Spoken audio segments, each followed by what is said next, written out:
today I'm going to talk to you about the 5 essential tools that you need to make you a better breakfast cook. Now, obviously, I know there's tons of tools and equipment out there, but these are the 5 that I feel like I can't live without and that I use most frequently. So up first, number 1, most important, is your chef's knife or utility knife. It's so important to have a good chef's knife. Now, I usually like a Japanese knife, but really the most important thing when you're selecting your knife is you want it to feel good in your hand. So I would suggest going to a store like a Williams-Sonoma or somewhere like that you can actually feel and touch the knife before you purchase it. I have really small hands, so I always like to go with a very light knife, and this is about a 7-inch knife, so this is more ideal for me. It's also really important that you have a good sharp knife. A dull knife is actually way more dangerous than a sharp one, and a lot of people don't realize that. But it's great for accuracy if you want to mince onions and garlic and herbs to top your eggs. Super, super important to have a great knife.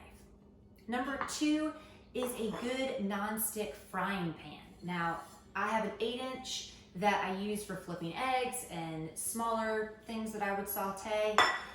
And then I always go for a little bit larger. This is 10 1/4 inch. Anywhere 10 to 12 inch is good.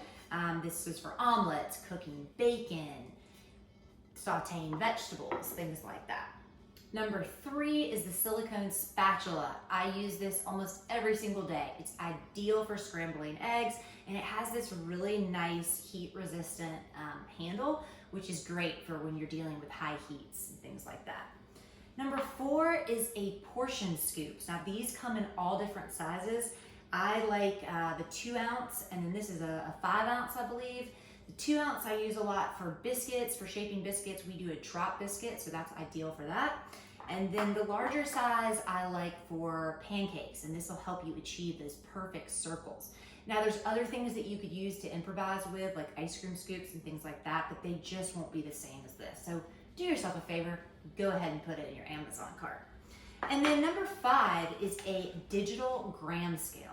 Now, I absolutely love dealing with this, especially when you're baking for accuracy. I would bet that my cup of flour looks different than your cup of flour. So what a scale does is it allows you to get that exact weight and measurement.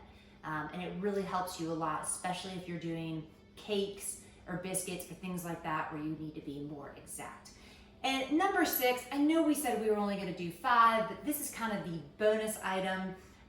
It's a blowtorch. Now, I know this can look a little intimidating, but it's a really, really fun tool, very affordable.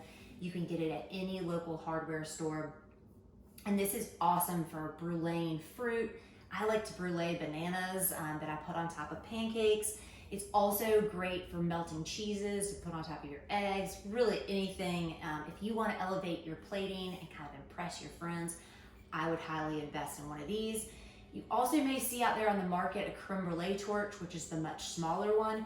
Those are okay, but they're really not very powerful. It's much better to go with something like this. Again, I know it looks a little scary, but I promise, a little bit of practice, you'll be bruleeing things and melting things like a pro. So I hope these tools will help you a little bit on your journey of cooking. Always leave me your comments and questions down below, and don't forget to hit subscribe. Thanks so much for watching.